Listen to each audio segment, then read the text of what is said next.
আসসালামু আলাইকুম। রাজনীতিতে বিশাল নজির সৃষ্টি করে নিশ্চিত বিজয়ের পথে জামাত। জামাতের এবারের বিজয় কেউ ঠেকাতে পারবে না, এক আল্লাহ ব্যতীত। জমিনে ঠেকানোর মতো কেউ নেই। ইনশাল্লাহ জামাত নিশ্চিত বিজয়ী হবে। এবং যেটা আগে ভাবা হচ্ছিল অন্যান্য দল হয়তো 30, 40, 50টা আসন পেতে পারে, এবার সম্ভাবনা নেই সেই 30, 40টা আসন পাওয়ারও। জামাত নিরঙ্কুশ সংখ্যাগরিষ্ঠতা পাবে এবং বিশাল ব্যবধানে জিতবে। জামাতে এককভাবে যদি 250 আসন পায়, অবাক হওয়ার কিছু নেই। কারণ জামাতের পক্ষে যে বিশাল জনমত গড়ে উঠেছে সেটার প্রমাণ পাওয়া যাচ্ছে। আপনারা লক্ষ্য করবেন 5ই আগস্টের পর থেকে জামাত এই নির্বাচন কেন্দ্রিক যত প্রচারণা চালানো, নির্বাচনে বিজয় হওয়ার জন্য যা কিছু করণীয় সব কিছু করছে। জামাত জনগণের সাথে ছিল, এখন জনগণও জামাতের সাথে আছে। জামাত কোনো ধরনের অপরাজনীতি করেনি, জামাত কোনো ভুল রাজনীতি করেনি, জামাত দেশের বিরুদ্ধে কোনো রাজনীতি করেনি। জামাত দেশের পক্ষে রাজনীতি করছে, জনগণের পক্ষে রাজনীতি করছে। জনগণ যে রাজনীতি পছন্দ করে সেই রাজনীতি করছে। এই জন্য জামাতের পক্ষে বিশাল জোয়ার তৈরি হয়েছে। জামাত রাজনীতির মাঠে বিশাল ঝড় তুলতে সক্ষম হয়েছে।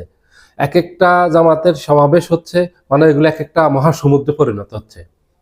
ঠিক এইভাবে অতীতে সমাবেশ করতে দেখা গেছে একমাত্র বেগম খালেদা জিয়াকে। বেগম খালেদা জিয়া অতীতে যেভাবে সমাবেশ করছেন, যেখানে যেতেন সেখানে একটা মহাসমুদ্রে পরিণত হতো।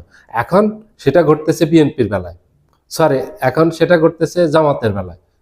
বিশাল জামাতের এক একটা সমাবেশ মহাসমুদ্রে পরিণত হচ্ছে। গতকালকে জামাত পঞ্চগড়ে করছে, ঠাকুরগাঁ করছে, দিনাজপুর করছে, রংপুরে করছে। এটা আপনারা যারা নিউজ দেখেছেন সবাই বলতে পারবেন। পুরো প্রত্যেকটা সমাবেশ মহাসমুদ্রে পরিণত হয়েছে। আজকে করছে গাইবান্ধায় করছে, বগুড়ার শেরপুরে করছে, বগুড়া সদরে করছে, সিরাজগঞ্জে করছে। এখন পর্যন্ত শেষ এই 4টা, এবং কিছুক্ষণ পরে পাবনার একটা সমাবেশ হবে। এই যে আজকে যে 4টা সমাবেশ হয়েছে, এগুলি মহাসমুদ্রে পরিণত হয়েছে।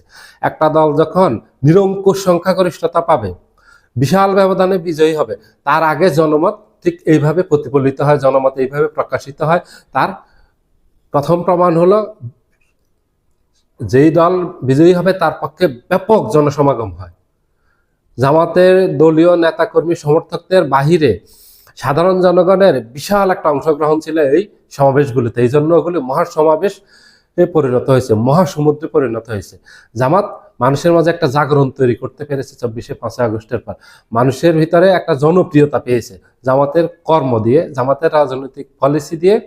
যেটা জামাত করেছে জনগণের ছাওয়া, জনগণের পালস বুঝে, জনগণের মনের ভাষা বুঝে রাজনীতি করার চেষ্টা করছে। এই জন্য জামাত সফল হয়েছে। যদি এই রাজনীতিটা অন্য কেউ করতো তারাও সফল হতো। এটার প্রমাণ আগেও পাওয়া গেছে, আজকের আগের থেকেও পাওয়া গেছে। এই যে 5টা বিশ্ববিদ্যালয় পরপর বিজয়ী হওয়া, এটা কোনো চারটাখানি কথা না, অত্যন্ত গুরুত্বপূর্ণ বিষয়। এটা রাজনৈতিক বিশ্লেষক যারা ছিলেন তারা তখনই বলছেন, যখন ঢাকা বিশ্ববিদ্যালয়ে বিজয় হয়েছে ছাত্র শিবির, ভূমিধস বিজয় পেয়েছে, যে এবারে জামাতকে শিবিরকে ঠেকানো খুব কষ্টসাধ্য হবে। যদি কেউ ভুল রাজনীতি করে তাহলে জামাত শিবিরকে কেউ ঠেকাতে পারবে না। জামাত শিবির যে 5টা বিশ্ববিদ্যালয় পরপর বিজয়ী হয়েছে, এটা হলো একেবারে সকল রাজনৈতিক বিশ্লেষক যারা ছিলেন এবং রাষ্ট্রবিজ্ঞানী যারা ছিলেন সবার কল্পনার বাহিরে ছিল, ধারণার বাহিরে ছিল জামাত যে এইভাবে ভূমিধস বিজয় পাবে।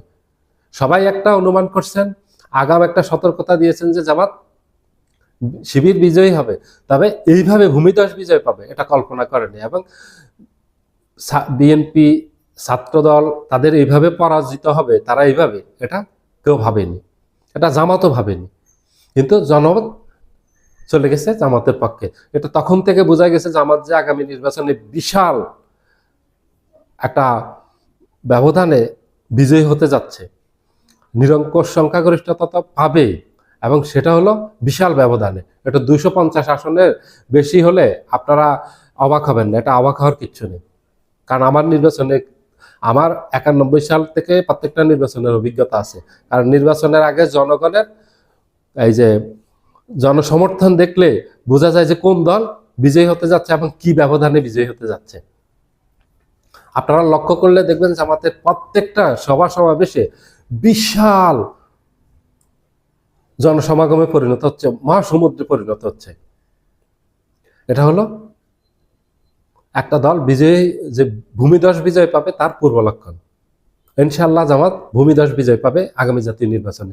এটা কেউ ঠেকাই রাখতে পারবে না। জামাতকে যেটা করতে হবে সেটা হলো আগামী নির্বাচনে ইয়াং জেনারেশনের ভোট নিশ্চিত করতে হবে, সবাইকে ভোট কেন্দ্রে নিয়ে যেতে হবে, যেন কেউ বাধা দিতে না পারে। এখানে বাধা দেওয়ার সম্ভাবনা আছে অন্য দল থেকে।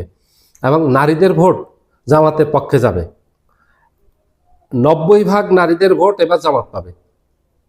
এটা নিশ্চিত করতে হবে, জামাত এটা পাবে, এই নারীদেরকে ভোট কেন্দ্রে নিতে হবে।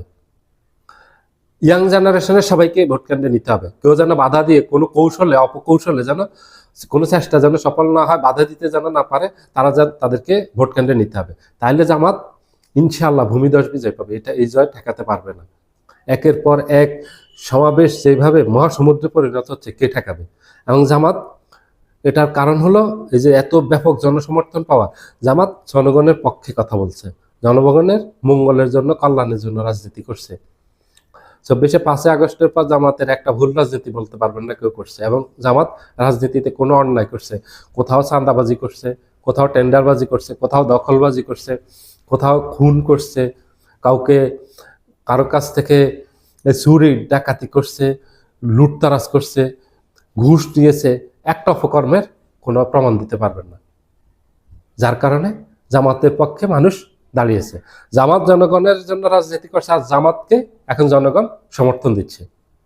জনগণের জন্য যারা রাজনীতি করবে তাদেরকে জনগণ সমর্থন দেবে। এটা অন্য যে কোনো দল করবে। আপনাকে কাজ করতে হবে জনগণের জন্য, দেশের জন্য, দেশের কল্যাণের জন্য। ব্যক্তির কল্যাণের জন্য কাজ করলে কেউ কোনোদিন আপনাকে ভোট দিবে না। রাজনীতিবিদের কাজই হলো জনগণের জন্য কাজ করা, দেশের জন্য কাজ করা, স্বাধীনতা সার্বভৌমত্বের পক্ষে। কোনো বিদেশিকে খুশি করার জন্য না। যারা বিদেশিকে খুশি করার জন্য, ভারতের দাদাদেরকে খুশি করার জন্য, ভারতের দাসত্ব করার জন্য যারা রাজনীতি করে, তারা বাংলাদেশের রাজনীতিতে স্থান পাবে না, তাদেরকে জনগণ সমর্থন দিবে না। ভারতের সেবাদাসীর বিদায় হয়ে গেছে। আর কোনো সেবাদাসী বাংলাদেশে রাজনীতি করতে পারবে না। ভারতের কোনো সেবাদাসী আর কোনো সেবাদাস বাংলাদেশে সৃষ্টি হবে, এটা আর সম্ভব না ভবিষ্যৎ বাংলাদেশে। এটা আর হবে না, কোনোদিন হবে না। কেউ যদি ভাবে যে ভারতের সমর্থন নিয়ে বাংলাদেশে বিজয়ী হবে, ভারত বসিয়ে দিবে ক্ষমতা, এটা ভুল। এটা এই নির্বাচনের মাধ্যমে প্রমাণিত হবে। নিশ্চিত থাকবেন আপনারা, ভারতের কোনো দাসী বাংলাদেশে আর শাসন করবে না, বাংলাদেশে আর ফিরে আসবে না। জনগণ তাদেরকে বাংলাদেশে রাজনীতি করতে দিবে না। এই সুযোগ এই নির্বাচনের মাধ্যমে ভারতের দালালদেরকে প্রত্যাখ্যান করবে।